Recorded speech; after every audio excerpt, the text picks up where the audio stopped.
Você está ouvindo o audiobook de O Livro dos Médiuns, de Allan Kardec. Agora, você vai ouvir o capítulo 28. Charlatanismo e embuste. Da segunda parte. Médiuns interesseiros. 304. Como tudo pode tornar-se objeto de exploração, nada de surpreendente haveria em que também quisessem explorar os espíritos. Resta saber como receberiam eles a coisa, dado que tal especulação viesse a ser tentada.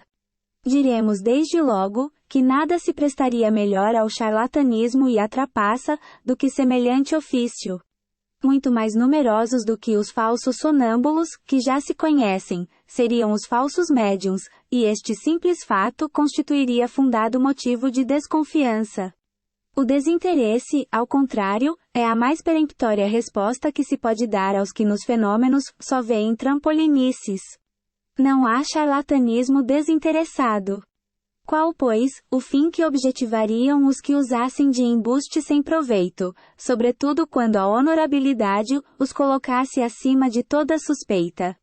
Se é de constituir motivo de suspeição o ganho que um médium possa tirar da sua faculdade, jamais essa circunstância constituirá uma prova de que tal suspeição seja fundada. Quem quer, pois, que seja, poderia ter real aptidão e agir de muito boa fé, fazendo-se retribuir. Vejamos se, neste caso, é razoavelmente possível esperar-se algum resultado satisfatório. 305. Quem haja compreendido bem o que dissemos das condições necessárias, para que uma pessoa sirva de intérprete dos bons espíritos, das múltiplas causas que os podem afastar, das circunstâncias que independentemente da vontade deles, lhes sejam obstáculos à vinda, enfim, de todas as condições morais, capazes de exercer influências sobre a natureza das comunicações, como poderia supor que um espírito, por menos elevado que fosse, estivesse, a todas as horas do dia, às ordens de um empresário de seção, e submisso às suas exigências, para satisfazer a curiosidade do primeiro que aparecesse? Sabe-se que a aversão infunde aos espíritos tudo o que cheira à cobiça e a egoísmo, o pouco caso que fazem das coisas materiais. Como então, admitir-se que se prestem a ajudar quem queira traficar com a presença deles? Repugna pensar isso, e seria preciso conhecer muito pouco a natureza do mundo espírita, para acreditar-se que tal coisa seja possível. Mas, como os espíritos levianos, são menos escrupulosos, e só procuram ocasião de se divertirem à nossa custa, segue-se que, quando não se seja mistificado por um falso médium, tem-se toda a probabilidade de o ser por alguns de tais espíritos. Estas sós reflexões dão a ver o grau de confiança, que se deve dispensar às comunicações deste gênero. Ao demais, para que serviriam hoje médiuns pagos, desde que qualquer pessoa, se não possui faculdade mediúnica, pode tê-la em algum membro da sua família, entre seus amigos ou no círculo de suas relações? 306. Médiuns interesseiros, não são apenas os que porventura exijam uma retribuição fixa. O interesse nem sempre se traduz pela esperança de um ganho material, mas também pelas ambições de toda sorte, sobre as quais se fundem esperanças pessoais. É esse um dos defeitos de que os espíritos zombeteiros sabem muito bem tirar partido, e de que se aproveitam com uma habilidade, uma astúcia verdadeiramente notáveis, embalando com falaciosas ilusões os que desse modo se lhes colocam sob a dependência. Em resumo, a mediunidade é uma faculdade concedida para o bem, e os bons espíritos se afastam de quem pretenda fazer dela um degrau para chegar ao que quer que seja, que não corresponda às vistas da providência. O egoísmo é a chaga da sociedade. Os bons espíritos a combatem. A ninguém, portanto, assiste o direito de supor que eles o venham servir. Isto é tão racional, que inútil fora insistir mais sobre este ponto. 307. Não estão na mesma categoria os médiuns de efeitos físicos, pois que estes geralmente são produzidos por espíritos inferiores, menos escrupulosos. Não dizemos que tais espíritos sejam por isso, necessariamente maus. Pode-se ser um simples carregador, e ao mesmo tempo homem muito honesto. Um médium, pois, desta categoria, que quisesse explorar a sua faculdade, muitos espíritos talvez encontraria, que sem grande repugnância o assistissem. Mas, ainda aí outro inconveniente se apresenta. O médium de efeitos físicos, do mesmo modo que o de comunicações inteligentes, não recebeu para seu gozo a faculdade que possui. Teve-a sob a condição de fazer dela bom uso. Se, portanto, abusa, pode dar-se que lhe seja retirada, ou que redunde em detrimento seu, porque, afinal, os espíritos inferiores estão subordinados aos espíritos superiores. Aqueles gostam muito de mistificar, porém, não de ser mistificados. E prestam-se de boa vontade ao gracejo, às curiosidades, porque lhes apraz divertirem-se. Também é certo que, como aos outros, lhes repugnar ser explorados, ou servir de comparsas, para que a receita aumente, e a todo instante provam que têm vontade própria, que agem quando e como bem lhes parece, donde resulta que o médium de efeitos físicos, ainda menos certeza pode ter da regularidade das manifestações, do que o médium escrevente. Pretender produzi-los em dias e horas determinados, fora dar prova da mais profunda ignorância. Que há de ele então fazer para ganhar seu dinheiro? Simular os fenômenos. É o a que naturalmente recorrerão, não só os que disso façam um ofício declarado, como igualmente pessoas aparentemente simples, que acham mais fácil e mais cômodo esse meio de ganhar a vida, do que trabalhando. Desde que o espírito não dá coisa alguma, supre-se a falta. A imaginação é tão fecunda, quando se trata de ganhar dinheiro. Constituindo um motivo legítimo de suspeita, o interesse dá direito a rigoroso exame, com o qual ninguém poderá ofender-se, sem justificar as suspeitas. Mas, tanto estas são legítimas neste caso, como ofensivas em se tratando de pessoas honradas e desinteressadas. 308.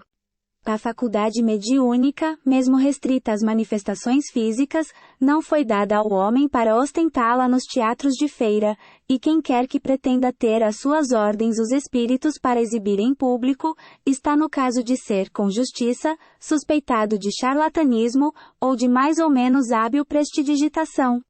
Assim se entenda todas as vezes que apareçam anúncios, de pretendidas sessões de espiritismo, ou de espiritualismo, há tanto por cabeça. Lembrem-se todos do direito que compram ao entrar. De tudo o que precede, concluímos que o mais absoluto desinteresse, é a melhor garantia contra o charlatanismo.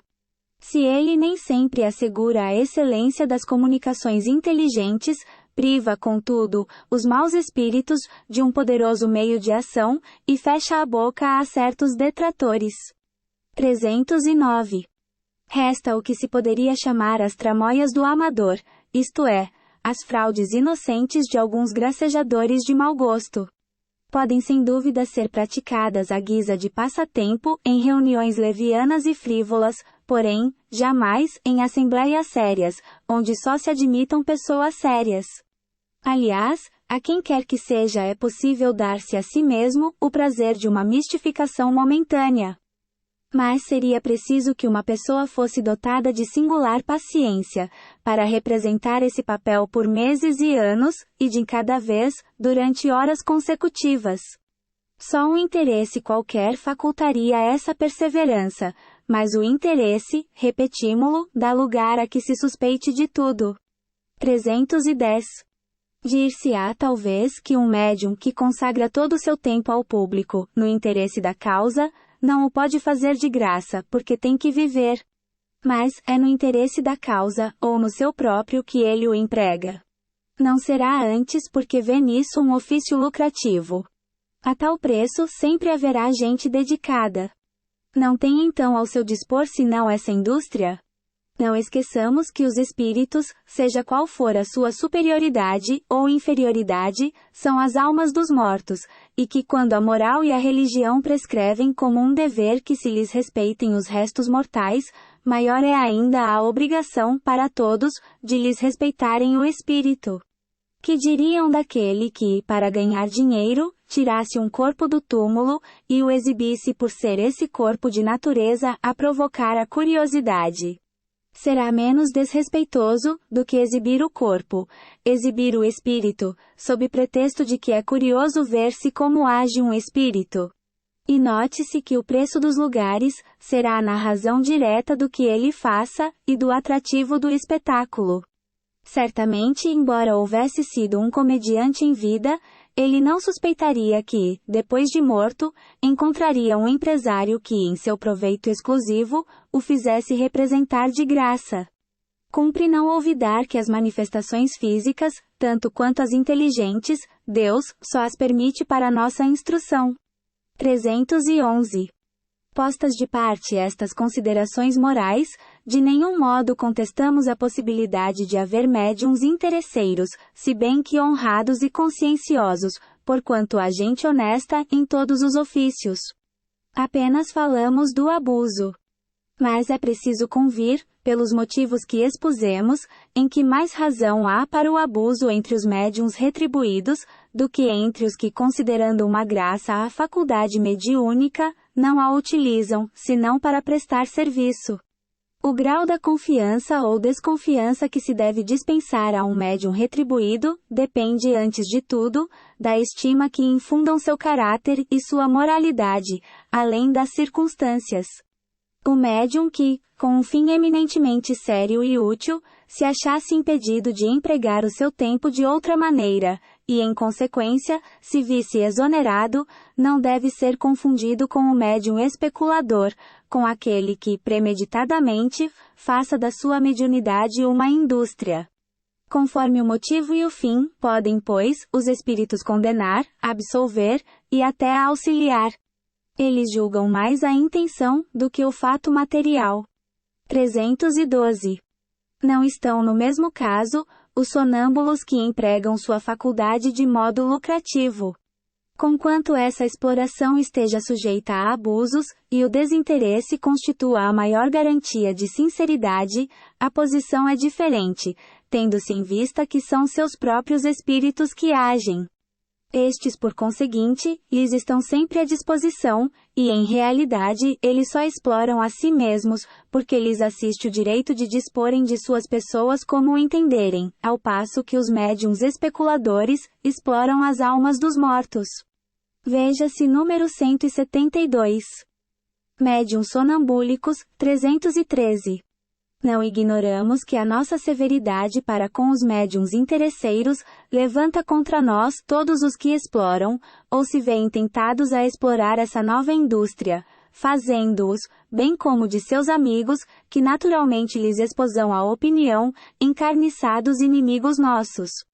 Consolamo-nos com o nos lembrarmos de que os mercadores expulsos do templo por Jesus, também não o viam com bons olhos.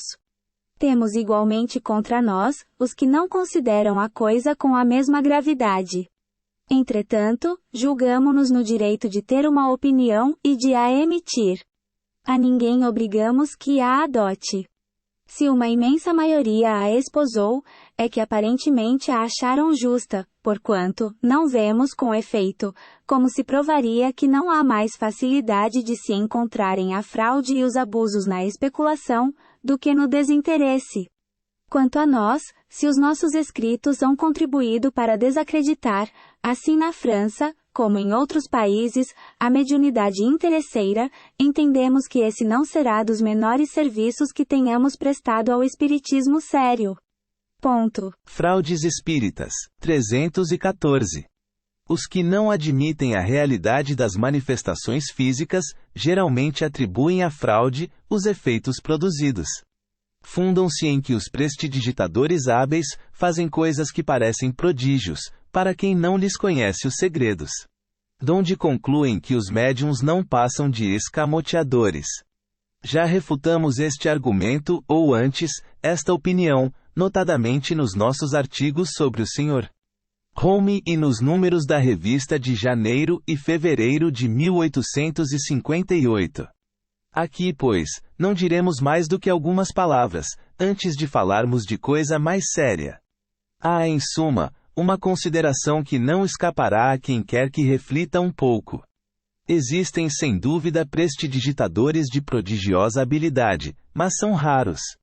Se todos os médiuns praticassem a escamoteação, forçoso seria reconhecer que esta arte fez, em pouco tempo, inauditos progressos, e se tornou de súbito vulgaríssima, apresentando-se inata em pessoas que dela nem suspeitavam, e até em crianças.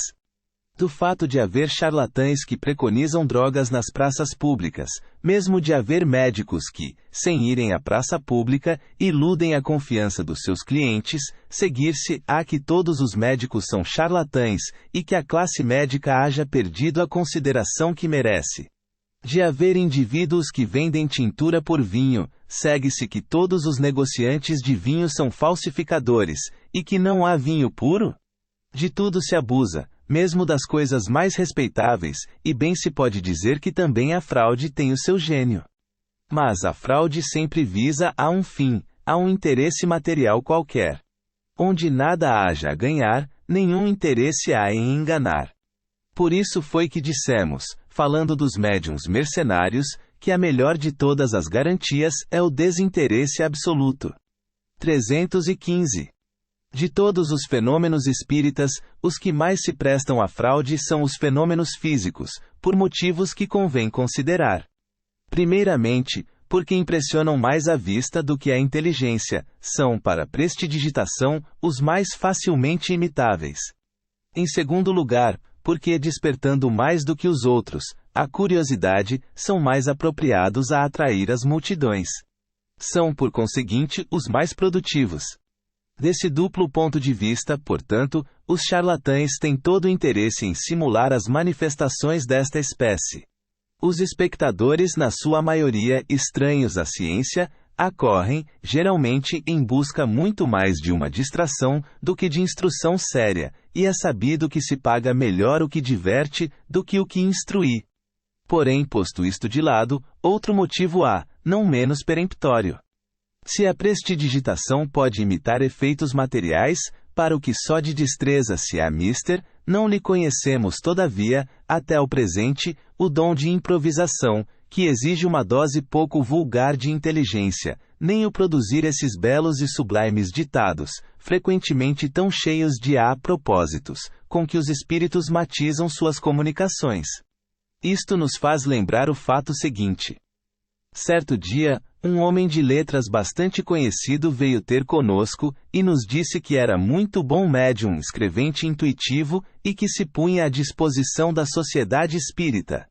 Como temos por hábito não admitir na sociedade, senão médiuns cujas faculdades nos são conhecidas, pedimos ao nosso visitante, assentisse em dar antes provas de sua faculdade, numa reunião particular.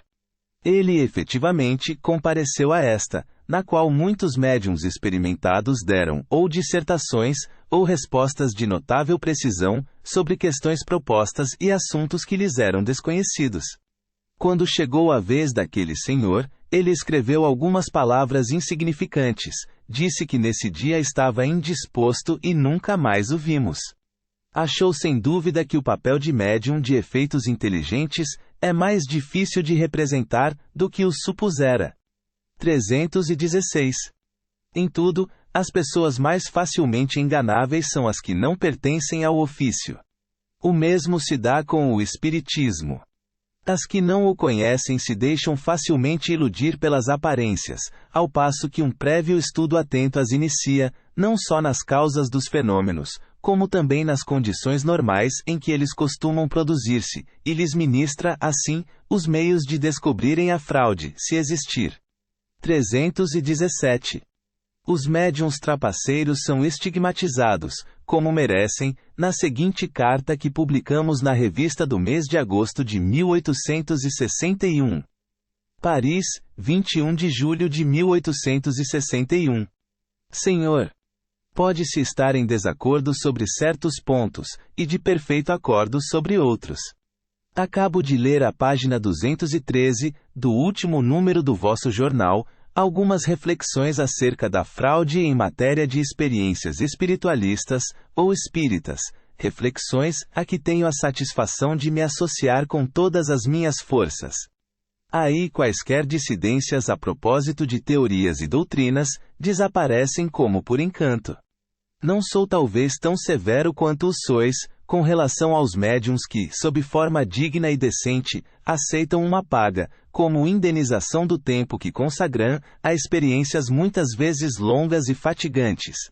Sou, porém, tanto quanto o sois, e ninguém o seria demais, com relação aos que, em tal caso, suprem, quando se lhes oferece ocasião, pelo embuste e pela fraude, a falta ou a insuficiência dos resultados prometidos e esperados. Veja-se número 311, misturar o falso com o verdadeiro, quando se trata de fenômenos obtidos pela intervenção dos espíritos, é simplesmente uma infâmia, e haveria obliteração do senso moral, no médium que julgasse poder fez-lo sem escrúpulo. Conforme o observastes com perfeita exatidão, é lançar a coisa em descrédito no espírito dos indecisos, desde que a fraude seja reconhecida.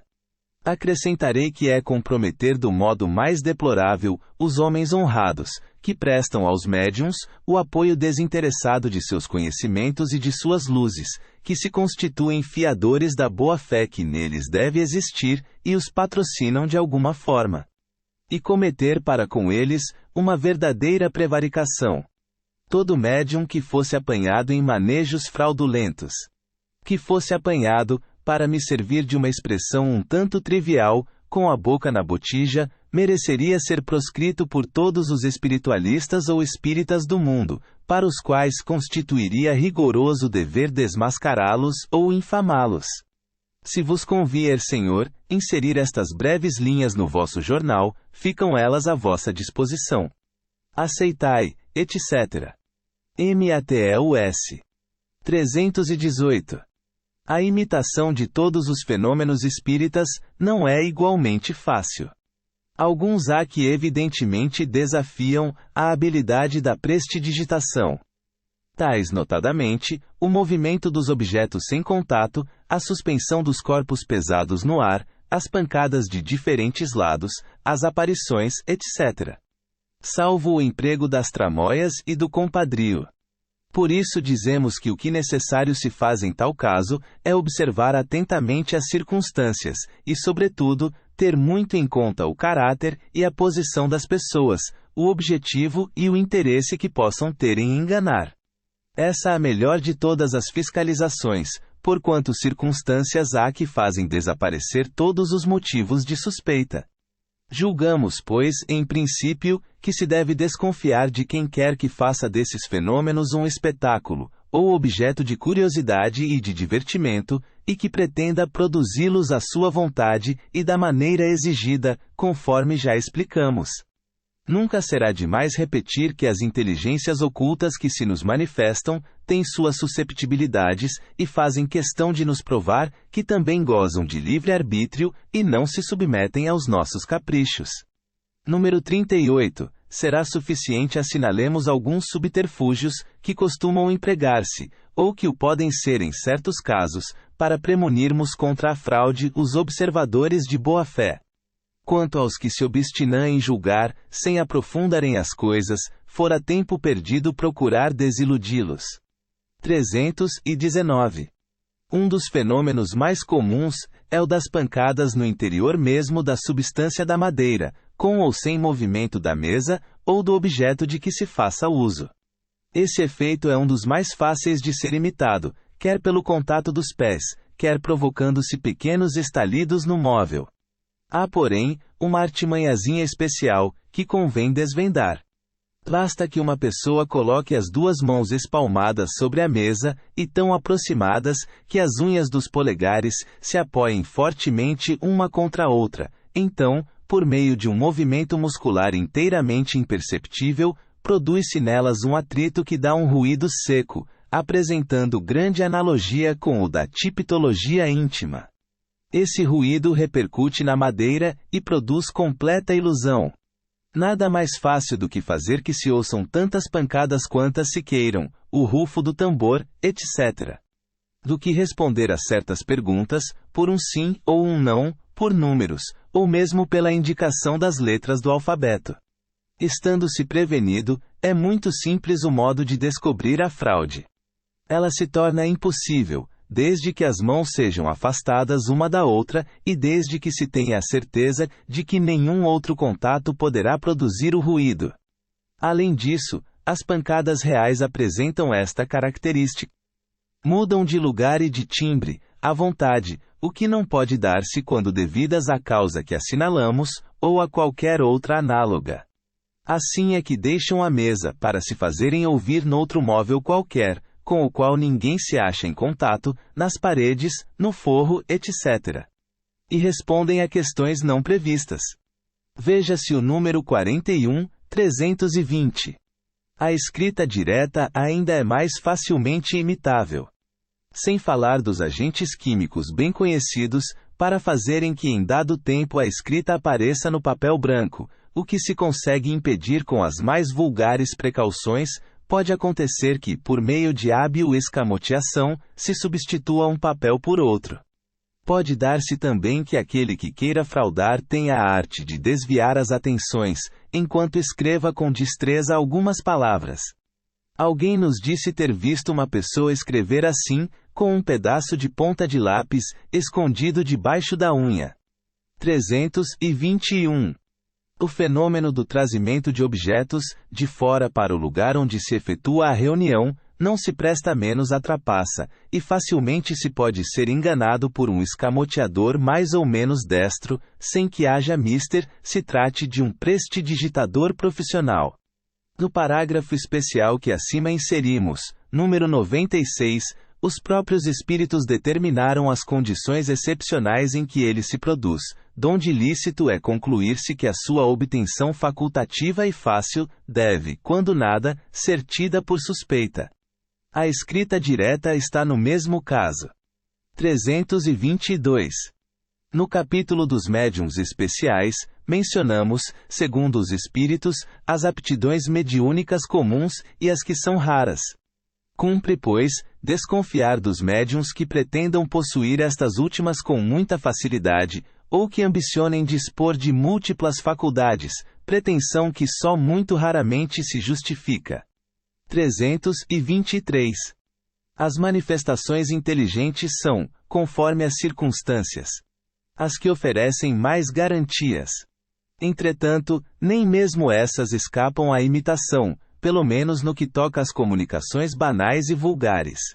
Pensam alguns que, com os médiuns mecânicos, estão mais seguros, não só pelo que respeita à independência das ideias, como também contra os embustes. Daí o preferirem os intermediários materiais. Pois bem, é um erro. A fraude se insinua por toda parte, e sabemos que, com habilidade, até mesmo uma cesta, ou uma prancheta que escreve pode ser dirigida à vontade, com todas as aparências dos movimentos espontâneos. Só os pensamentos expressos, quer venham de um médium mecânico, quer de um intuitivo, audiente, falante ou vidente, afastam todas as dúvidas. Há comunicações, tão fora das ideias, dos conhecimentos, e mesmo do alcance intelectual do médium, que só por efeito de estranha obliteração se poderia atribuí-las a este último. Reconhecemos que o charlatanismo dispõe de grande habilidade e vastos recursos, mas ainda lhe não descobrimos o dom de dar saber a um ignorante, nem espírito a quem não o tenha. Em resumo, repetimos, a melhor garantia está na moralidade notória dos médiuns, e na ausência de todas as causas de interesse material, ou de amor próprio, capazes de estimular-lhes o exercício das faculdades mediúnicas que possuam, porquanto essas mesmas causas poderiam induzi-los a simular as de que não dispõem. Ponto.